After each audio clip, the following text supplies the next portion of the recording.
감사합니다. 오늘은 유다서를 통한 신앙 바로 세우기 그 세 번째 시간으로 유다서 4절을 가만히 들어온 사람이라는 제목으로 나눠보도록 하겠습니다. 유다서 4절입니다. 이는 가만히 들어온 사람 몇이 있습니다. 그들은 옛적부터 이 판결을 받기로 미리 기록된 자니 경건하지 아니하여 우리 하나님의 은혜를 도리어 망령한 것으로 바꾸고 홀로 하나이신 주제 곧 우리 주 예수 그리스도를 부인하는 자니라. 아멘. 이 말씀을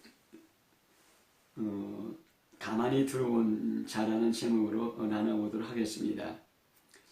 유다서는 그 야고보의 형제, 즉 예수님의 형제인 유다가 교회에게 쓴 편지입니다. 모든 편지를 쓰는 목적이 있는데 유다서도 이 편지를 쓰는 목적이 있습니다. 3절에 믿음의 도를 위하여 힘써 싸우라. 이것이 이 제목의 이 편지의 목적이었습니다. 왜 믿음의 도를 위하여 싸워야 하는가? 더군다나 힘써 싸워야 하는가? 여기 보면은 믿으면 구원인데 구원을 빼앗으려는 존재가 있기 때문입니다. 우리가 지난주에 나눠봤는데 마귀가 세상을 통하여 우리의 정욕을 충동하여 하나님을 떠나게 하기 때문에 그 힘써 싸우라는 그런 이 편지의 목적을 나누었습니다. 디모데전서 2장 4절 보면은 하나님은 모든 사람이 구원을 받으며 진리를 아는 데 이르기를 원하노라. 이런 말씀이 있습니다. 하나님은 모든 사람이 구원을 받기를 원합니다. 그리고 진리를 아는 데 이르기를 원합니다. 그래서 하나님이 눈에 보이지 않는 영이신 하나님이 이 땅에 육체로 오셔서 십자가에서 죽으시고 부활 승천하였습니다. 그 이유는 가장 중요한 핵심적인 이유는 우리를 죄에서 구원하기 위해서였습니다. 그리고 하나님이 원하는 가장 중요한 것이 구원이라면 또 마귀가 원하는 가장 중요한 것은 구원을 뺏는 것입니다. 그래서 누가복음 8장 10절 11절에 보면은 이 비유는 이러하니라. 씨는 하나님의 말씀이요 길가에 있다는 것은 말씀을 들은 자니 이에 마귀가 와서 그들로 믿어 구원을 얻지 못하게 하려고 말씀을 그 마음에서 빼앗는 것이요. 그런 말씀입니다. 이건 씨 뿌리는 비유에서 나온 말씀인데 마귀가 목적으로 하는 것은 믿어 구원을 얻지 못하게 말씀을 그 마음에서 빼앗는 것이라 했습니다. 그러니까 마귀의 목적은 구원을 받지 못하게 하는 것입니다. 그래서 구원을 받지 못하도록 사람들이 하나님의 말씀을 듣지 못하도록 차단하고 그 말씀을 들어도 받아들이지 않도록 우리를 산만하게 하거나 거절감과 거부감을 갖게 합니다. 또 말씀을 듣고 믿음을 가져서 구원받았다면 그 구원을 빼앗기 위해서는 믿어야지 구원받는데 그 믿음을 파괴하면 구원도 잃어버리게 되는 것입니다. 그래서 마귀는 말씀을 차단하거나 그 믿음을 파괴하여서 구원을 취소시키고 구원을 잃어버리는 것이 버리게 하는 것이 그 마귀의 가장 목적입니다. 그래서 하나님의 목적과 모든 사람이 구원받는 것, 마귀의 목적, 구원받지 못하게 하는 것 항상 충돌하고 있고 그래서 여기에 영적인 전쟁과 영적인 싸움이 있다고 제가 말씀을 나눴습니다. 근데 하나님께서 어떻게 사람을 구원하시는가? 전도에 미련하는 것으로 사람들이 예수 그리스도를 믿으면 죄 용서받고 구원받습니다 하고서 사람들이 전도하는 것으로서 그 사람들을 구원하려고 합니다. 그러니까 하나님은 사람을 통해서 일합니다. 또한 마귀도 사람을 통해서 일합니다. 마귀의 생각과 마귀의 영향력을 받은 사람들이 그 믿음을 갖지 못하도록 믿음을 파괴하도록 일하도록 합니다. 그래서 마귀의 영향을 받고 마귀에 속한 사람들이 그리스도인이 믿음을 떠나도록 미혹하는 것입니다. 오늘 이런 유다서에는 이런 사람들을 가만히 들어온 사람이라고 하였습니다. 가만히 들어왔다는 얘기는 다른 사람들이 알지 못하게 한 그룹이 되었다는 얘기입니다. 그리고 가만히 들어와서 좋은 말, 좋은 얼굴로 사람들과 관계를 맺지만은 그들의 목적은 그들의 믿음을 빼앗는 것이고 그들의 믿음을 파괴하는 것입니다. 그래서 성경 예수님은 양의 그 가죽을 쓴 일이라고 하였습니다. 양의 가죽을 쓴 일이 미리 가만히 들어온 사람 같은 얘기합니다. 이 가만히 우리가 간첩을 생각하면 잘 알 수 있습니다. 여기 간첩이 많이 산다고 그럽니다. 한국에. 근데 간첩이 나는 간첩이요 그렇게 하는 간첩은 없습니다. 다른 사람들과 똑같이 다른 사람들과 뭐 좋은 관계, 편안한 관계를 맺고서 여기서 살지만은 그 사람들의 진짜 목적은 대한민국을 파괴하는 것입니다. 그리고 또 이런 간첩의 영향을 받은 사람들이 한국에 너무 많이 있고 또 그런 사람들이 또 뭐라 할까 그 주장하는 그런 그 이념들의 대표적인 것이 그 주사파의 그런 이념들이 아닙니까? 그런 것들과 마찬가지로 이 가만히 들어온 사람 몇이 있기 때문에 그래서 믿음의 싸움을 싸워야 한다고. 그리고 근데 그 가만히 들어온 사람은 그 어떤 사람인지 그 좀 우리가 살펴보도록 하겠습니다. 그 전에 이 가만히 들어온 사람들이 옛날부터 이 판결을 받기로 기록되어 있다 했습니다. 이 판결이 무엇입니까? 이 판결은 멸망입니다. 우리가 뒤에서 살펴보겠지만 멸망이고 옛날부터 이 판결 멸망받기로 예비되어 있다는 것은 옛날에도 있었고 지금도 있고 또 앞으로도 있을 것이고 이 멸망이라는 것은 죽는 것 넘어 우리 영의 멸망, 영원한 지옥에 간다는 의미입니다. 이 가만히 들어온 사람은 다른 사람들까지 멸망받도록 유혹하고 교회를 무너지게 하는 것입니다.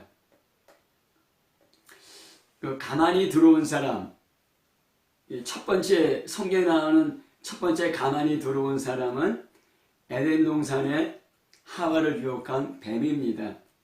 하나님은 아담과 하와에게 선악을 알게 하는 나무의 열매를 먹지 말라. 먹으면 죽는다 하였습니다. 그런데 그 마귀가 뱀을 통하여서 하와에게 속삭였습니다. 선악을 알게 하는 나무의 열매를 먹어도 죽지 않는다. 너희들이 하나님같이 된다.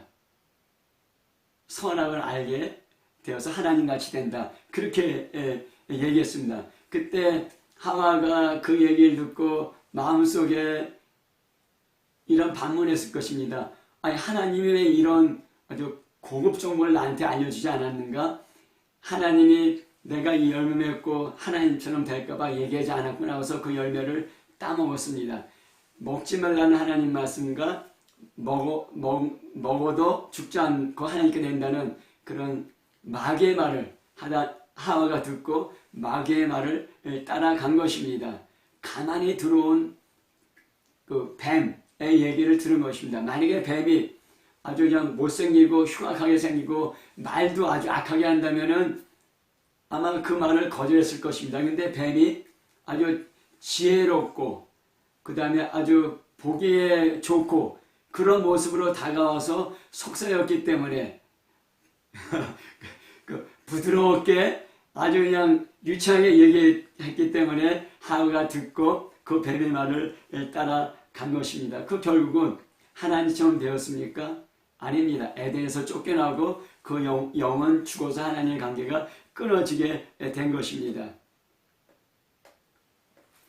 교회 안에 그리스도의 공동체 안에 또 그 지금은 신학교 안에 이 가만히 들어온 사람들이 있습니다. 그래서 예수 그리스도에 대한 믿음을 파괴합니다. 성경 말씀과 다른 생각을 집어넣습니다. 근데 이 다른 생각이 터무니없다면 사람들이 받아들이지 않을 것입니다. 근데 성경 말씀과는 다른 생각이지만은 그럴듯하고 합리적으로 보이고 나에게 유익이 될 것 같고 나에게 기쁨이 될 것 같고 또 나를 만족시키게 될 것 같은 그런 말로 그런 생각으로 우리를 유혹합니다. 그러면은 그래서 성경 말씀과는 다른 길을 가게 되고 믿음의 길을 떠나게 됩니다. 이렇게 하도록 하는 것이 가만히 들어온 사람들이 하는 그 일인 것입니다. 그래서 이 사람들이 옛날부터 이 판결, 멸망받기로 예비되어 있다고 이렇게 이야기하고 있는데, 유다서에는 그 구약의 불경건한 세 개의 그룹, 또 더 구체적으로 불경건한 세 사람을 얘기하면서 그들에 대해서 얘기하고 있습니다.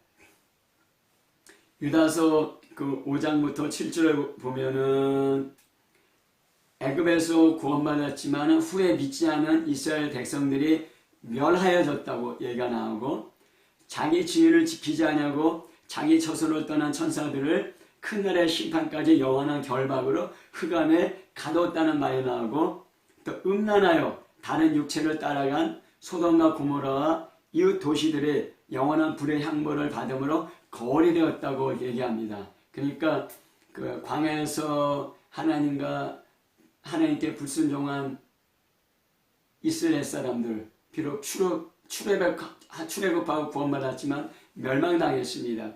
자기 지위를 떠나 자기 처소를 떠난 그 천사들 흑암의 영원한 결박으로 가두었습니다. 그 다음에 소돔과 고모라 음란하여 다른 육체를 따라갔기 때문에 불의 형벌을 받았다, 멸망하였다. 그래서 이것이 우리에게 거울이 된다고 얘기합니다. 거울이 됐다는 얘기는 과거의 구약의 그런 그 사건들뿐만 아니라 유다가 유다의 편지를 쓴 유다서에도 그러한 사람들이 있었고 앞으로도 그런 사람들이 있을 것이라는 것입니다. 그래서 8절은 유다서 당시에 그런데 꿈꾸는 이 사람들은 그와 같이 육체를 더럽히며 권위를 업신여기며 영광을 비방하는듯 하였습니다. 구약에 그런 세계의 불경건한 그룹이 있었는데 유다가 유다서를 쓸 당시에도 육체를 더럽히며, 그러니까 내가 예수 믿고 구원받았다고 주장하면서 육체를 더럽히며 자기 정욕대로 자기 쾌락과 즐거움을 따라 하나님 말씀을 떠나는 사람입니다. 근데 권위를 업신여기며 하나님의 권위를, 그리고 하나님의 교회에 준 권위를 업신여기고 거절하고 자기 마음대로 살고 그 영광을 하나님 또 하나님의 그 여러 천사들을 비방하는 그런 말을 했다는 것입니다. 그래서 또 10절에 이 사람들은 무엇이든지 그 알지 못하는 것을 비방하는도다. 또 그들은 이성 없는 짐승같이 본능으로 아는 그것을 멸망하느니라. 이렇게 얘기하였습니까? 이 사람들은 그러니까 말로 하나님을 비방합니다. 말로 하나님을 비방하고 조롱하고 또 하나님을 따라 살려는 사람을 비방하고 조롱할 뿐만 아니라 육체의 정욕을 따라 짐승 같은 그런 삶을 추구하고 그런 그 삶을 그 정욕대로 살려는 사람이며 그리고 권위를 업신여기는 사람입니다. 그래서 이런 구약의 세 그룹의 죄와 심판에 의해도 불구하고 거짓 교사, 거짓 선자들은 같은 죄를 범하고 있고, 그래서 그들도 역시 그 구약의 세 가지 그룹의 사람들 같이 멸망한다고 이렇게 얘기하고 있는 것입니다.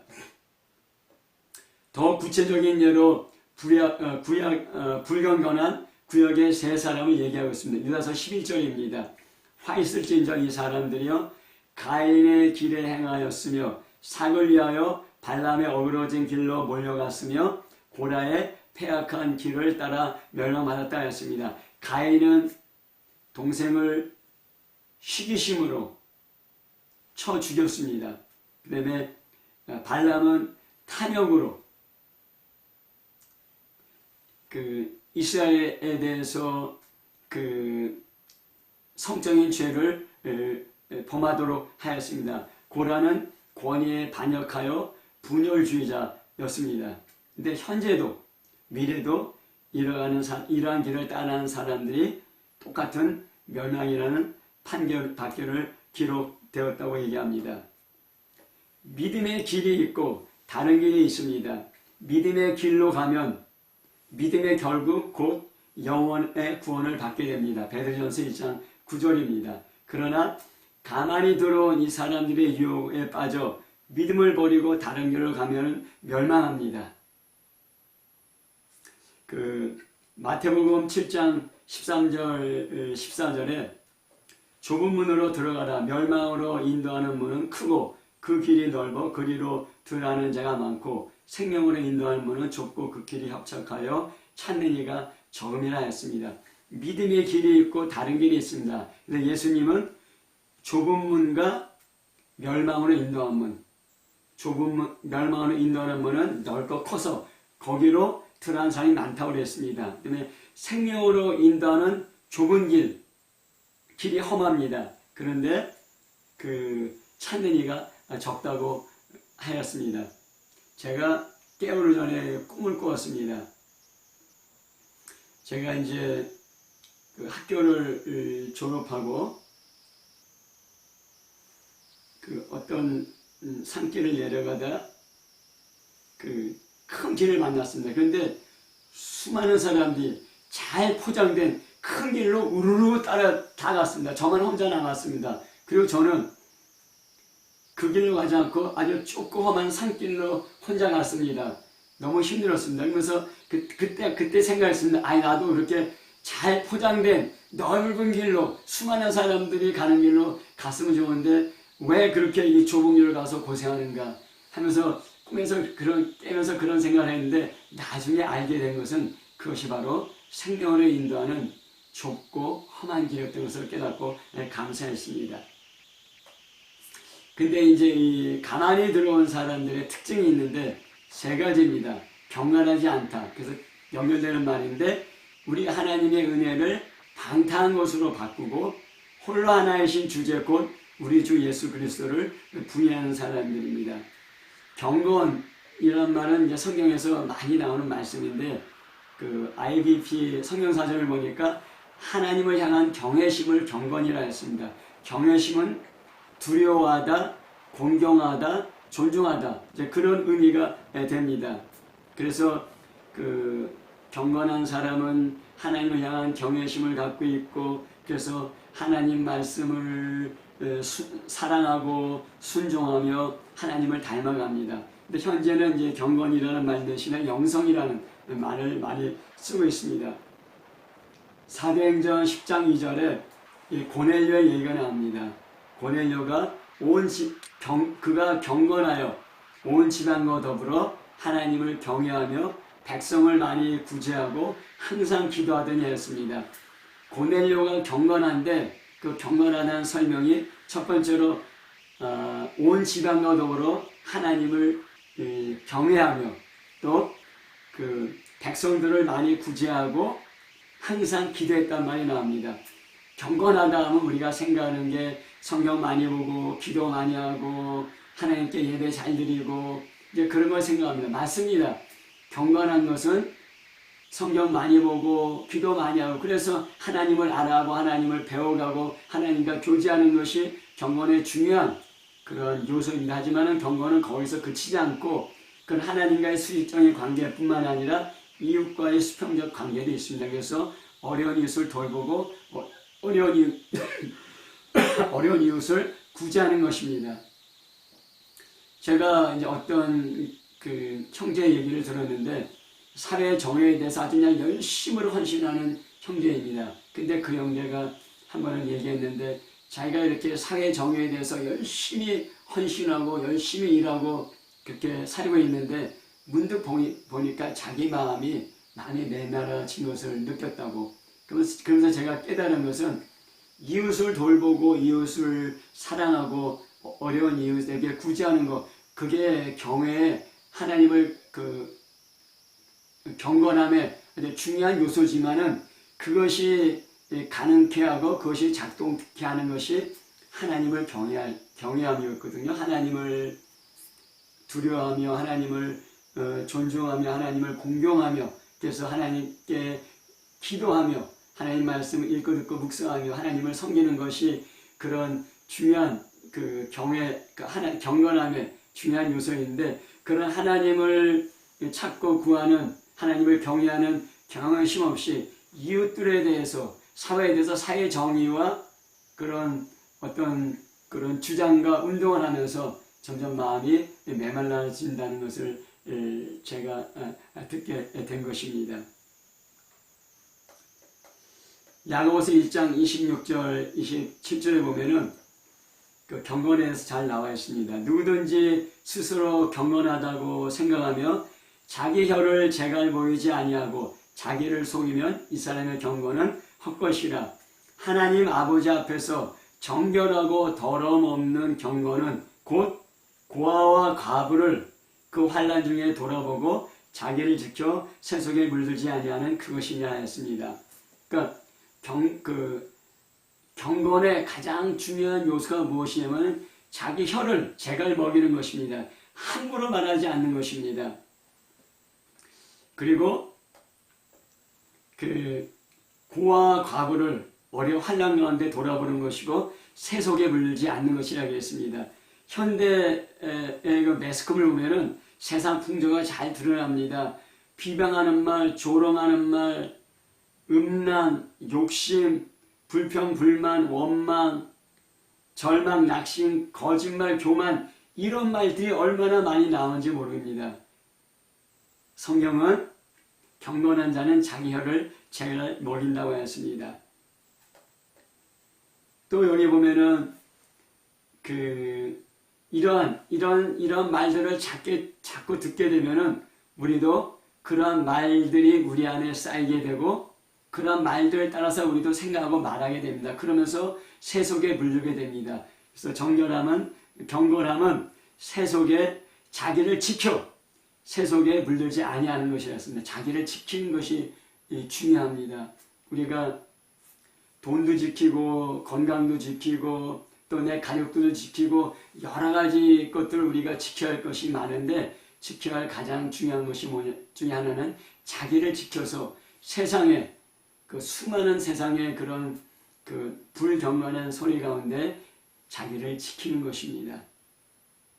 그 유다서 그 22절 23절에 보면은 어떤 의심하는 자들을 긍휼히 여기라. 또 어떤 자들을 불에서 끌어내어 구원하라.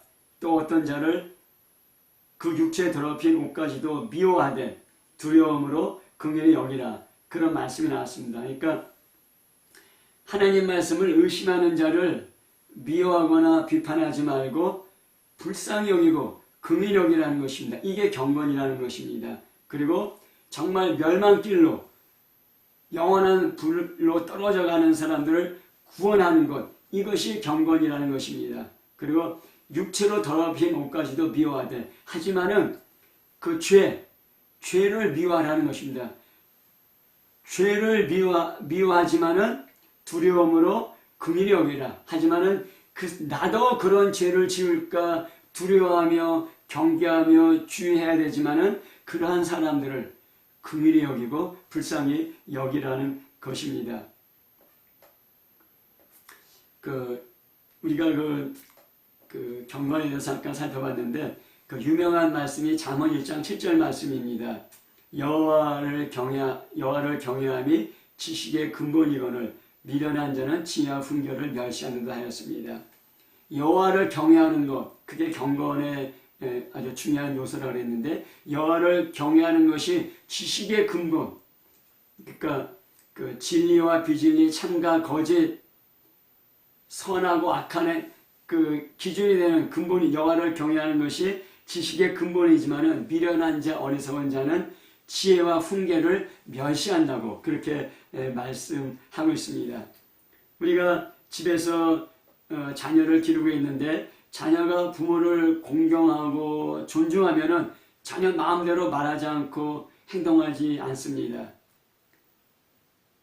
그래서 옛날부터 집안에 어른이 있으면은 자녀들이 조심스럽게 말하고 행동합니다. 하지만 집안에 어른이 없으면은, 집안에 부모를 공경함이 없으면은, 집안의 부모에 대해서 존중하고 존경이 없으면은 제멋대로 말하고 제멋대로 뛰어놉니다.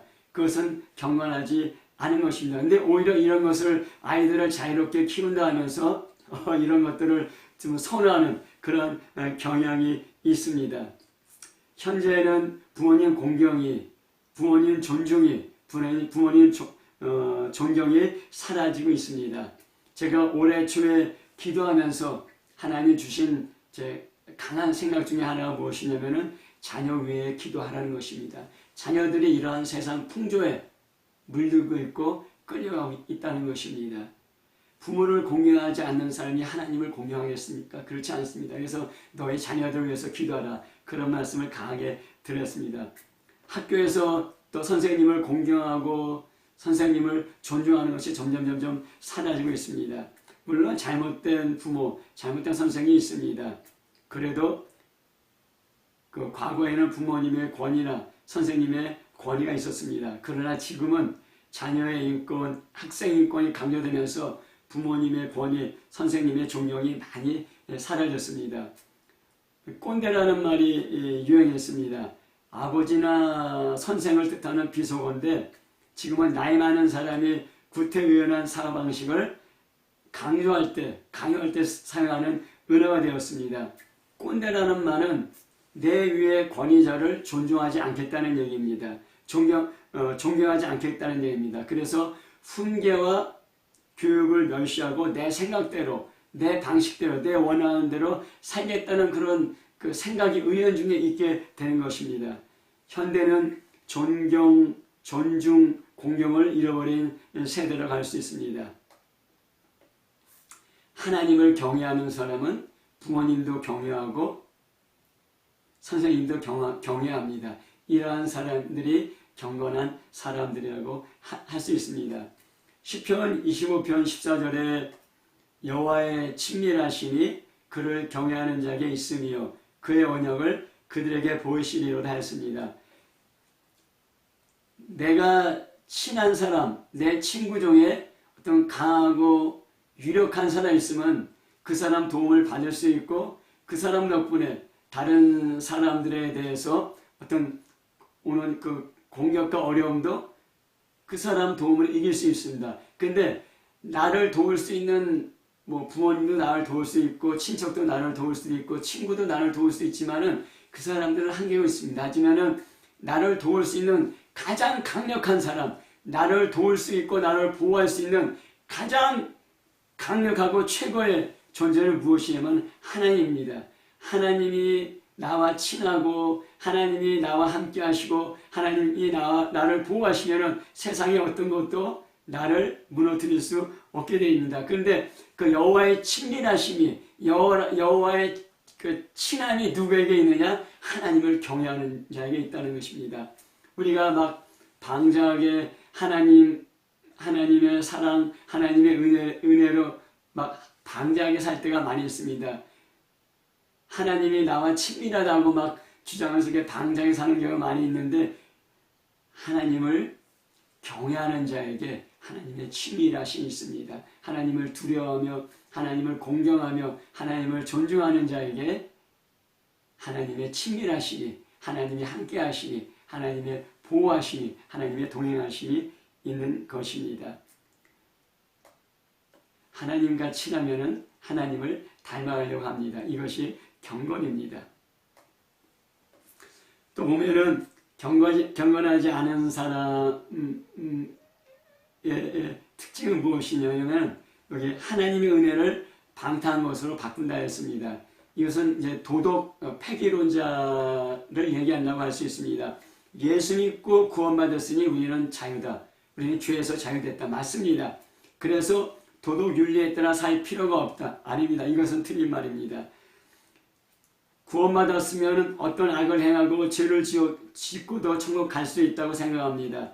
이런 비슷한 주장을 하는 것이 구원파의 주장이고 또 한국교회에서 많은 그런 사람들이 은연중에 이런 생각을 따라하고 있습니다. 예수님은 우리의 구원자, 구세주, 그리스도, 메시아입니다. 뿐만 아니라 예수님은 우리의 주님, 주인, 왕이십니다. 그래서 유다서의 저자 유다는 자신을 그리스도의 종이라 하였고, 베드로도 바울도 다른 사도들도 그리스도의 종이라고 하였습니다. 종은 주인의 말에 복종합니다. 예수 믿고 죄 용서함 받고 의인이라 칭함 받고 구원 받았다면 그리스도의 말씀을 따라야 합니다. 순종해야 합니다. 이것이 하나님 경외하는 것이고 참된 경건입니다. 그런데 유다서에 나오는 사람들은 하나님의 은혜를 도리어 방탕한 것으로 바꿨다고 얘기하고 있는 것입니다.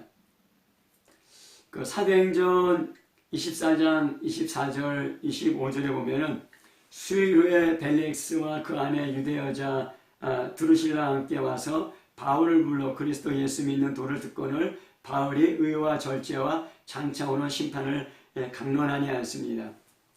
그리스도 교회의 핵심, 기독교의 본질이 무엇이냐? 사도 바울은 딱 세 가지를 얘기했습니다. 의와 절제와 심판입니다. 우리가 어떻게 의인되는가? 예수 믿음으로 죄 용서함 받고 의인된다. 예수의 피로 우리가 의롭게 된다. 그럼 우리가 그 의롭게 돼서 죄에서 자유롭게 됐으면은 우리가 마음대로, 자유니까 마음대로 살아야 된다. 아닙니다. 절제해야 됩니다. 왜 절제해야 되느냐? 하나님의 심판이 있기 때문에. 하나님은 하나님의 말씀에 따라서 마지막에 우리를 심판하실 것입니다. 우리가 예수 믿고 의로워졌고 죄에서 자유로워졌지만은 이제는 하나님 말씀에 따라 살기 위해서 우리 자신을 절제해야 됩니다. 내가 원하는 대로 말하고 내가 원하는 대로 행동하고 내가 원하는 대로 살려는 그런 모든 그 육체의 정욕을 따르는, 그리고 세상 풍요를 따르는 그런 삶에서 우리는 절제해야 되는 것입니다. 그래서 의와 절제와 심판을 기독교의 중요한 세 가지 핵심이라고 사도 바울은 얘기한 것입니다. 또 불경건한 사람들은 홀로 하나이신 주 예수 그리스도를 부인하는 자라고 하였습니다. 그 당시에는 그 영지주의가 있었습니다. 영지주의에는 그 다양한 종류의 영지주의가 있었고 다양한 그런 의견을 갖고 있었는데 그 영지주의의 그런 큰 특징 중에 하나가 뭐냐면은 교회의 권위, 교회의 가르침보다는 개인의 영적인 지식을 강조했습니다. 그래서 우리가 사람들이 죄가 있고 죄를 회개하는 것을 강조하기보다는 우리가 환상이나 어떤 환영을 보고 그 어떤 영적인 깨달음을 강조하는 지식, 영적인 깨달음이 있으면은 구원받는다고 하였다는 것입니다. 그래서 유다서 8절에는 이 꿈꾸는 사람들이라 했습니다. 꿈꾸는 사람들인 것은 어떤 그 환상을 보고 어떤 꿈으로 계시를 받는다는 그런 사람들입니다. 개인적인 환상, 개인적인 계시를 주장하면서 교회의 권위, 하나님 말씀의 권위를 부인하는 사람들, 이런 사람들이 경건하지 않은 사람들이라 하겠습니다. 홀로 하나이신 우리 주 예수 그리스도를 부인하는 자, 오직 예수 그리스도만이 우리의 구원자, 예수 그리스도만을 통해서만이 하나님께 갈 수 있는데 아니야. 예수 그리스도 아니더라도 우리 어떤 영적인 지식이 있으면은, 영적인 깨달음이 있으면은 구원을 이룰 수 있다고 그렇게 주장하는 사람들이었습니다. 현대 사회는 다원주의 사회입니다. 그래서 다양한 의견들을 우리가 포용해야 되고 대화해야 되고 또 관여해야 된다 얘기하고 있습니다. 맞습니다. 우리가 다양한 의견을 포용하고 관여하고 또 그래서 대화하며 성장해야 됩니다. 하지만은 진리는 하나입니다. 오직 예수 그리스도만이 우리의 구원주가 되는 것입니다. 이런 다원주의, 현대 다원주의 사회에서 종교다원주의가 나왔습니다. 이 종교다원주의에서는 하나님께 가는 길은 꼭 예수 그리스도가 아니더라도 수많은 길이 있다고 주장합니다. 그러면서 종교 간의 대화를 주장하고 종교 간의 통합을 주장합니다. 이것은 홀로 하나이신 우리 주 예수 그리스도를 부인한 자입니다. 경건하지 않은 자가 되는 것입니다.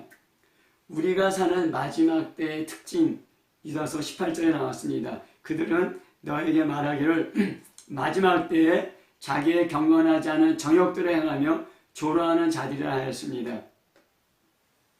마지막 때는 경건하지 않은 자기의 정욕대로 행하고 조롱하는 말하는 사람들이 점점 많아진다는 것입니다.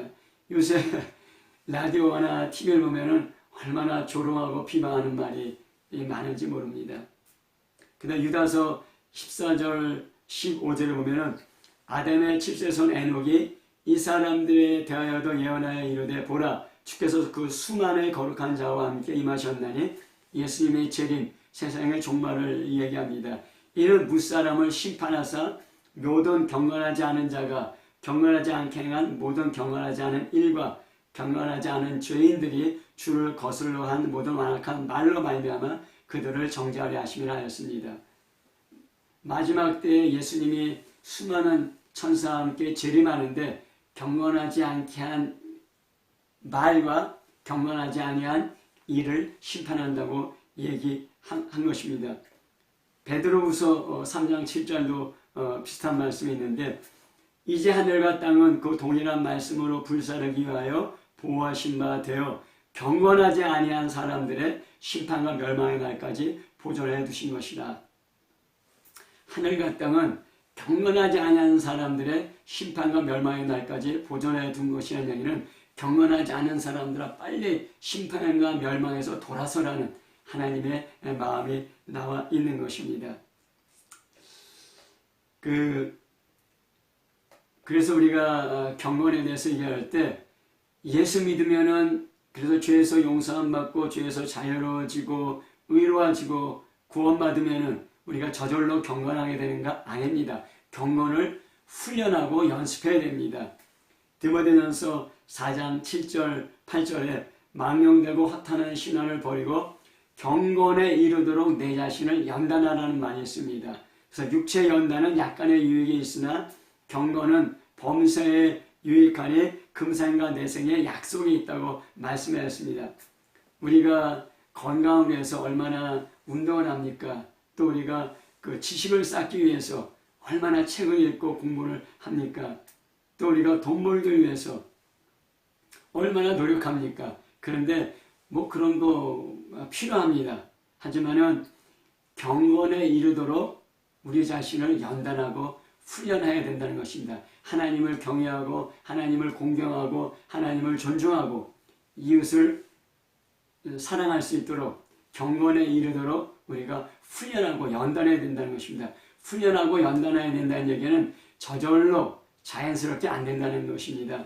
우리는 저절로 자연스럽게 우리 육체의 본능을 따라 살려고 합니다. 그렇기 때문에 이런 본능을 거절하고 경건한 삶을 살기 위해서 훈련하고 연단하고 우리가 힘써야 된다는 것입니다. 왜 그러냐면은 우리 육체가 저도 이제 매일 걸으면서 이제 건강을 유지하기 위해서 걷고 운동을 하는데 이 육체의 연단, 육체의 훈련은 약간의 유익이 있습니다. 유익이 있지만은 이 경건은 이 세상뿐만 아니라 이 세상을 떠난 저 세상에서도 유익이 있는 약속이기 때문에 그렇다고 하는 것입니다. 그 말씀을 우리가 맺도록 하겠습니다. 혹시 내가 교회 안에 가만히 들어온 사람 아닌가? 우리 자신을 한번 돌아볼 필요가 있습니다. 가만히 들어온 사람은 내가 가만히 들어온 사람인지 모릅니다. 모르고서 자기가 옳다고 자기에게 유익되다고 자기에게 이익되다고 생각되는 그 일을 하는 것입니다. 어떻게 내가 교회 안에 가만히 들어온 사람인가 아닌가 알 수 있습니까? 하나님 말씀을 통해서 우리가 그래서 하나님 말씀을 읽고 듣고 묵상할 때 우리 자신을 분별할 수 있고 경건한 삶이 무엇인지 알 수 있게 되고 그 경건한 삶으로 나가게 되는 것입니다. 또 우리가 내가 원하는 대로 살고 싶지만은 하나님 말씀대로 사는 것이 쉽지가 않습니다. 우리의 그 본능은 그것을 거절합니다. 근데 어떻게 하나님 말씀대로 살 수 있는가? 성령께서 도와주셔야 됩니다. 성령께서 도우시려면 우리가 기도해야 됩니다. 기도해야지 성령께서 우리를 도우십니다. 그래서 성령 말씀과 기도, 이것이 우리를 경건한 삶으로 이끄는 중요한 하나님의 그 은혜의 그 방편이 되는 것입니다. 또 내가 가만히 들어온 사람인가 아닌가 우리를 분별할 뿐만 아니라 내가 가만히 들어온 사람의 영을 받는가 받지 않고 있는가 우리가 우리 자신을 살펴봐야 되는 것입니다. 역시 하나님 말씀과 기도입니다.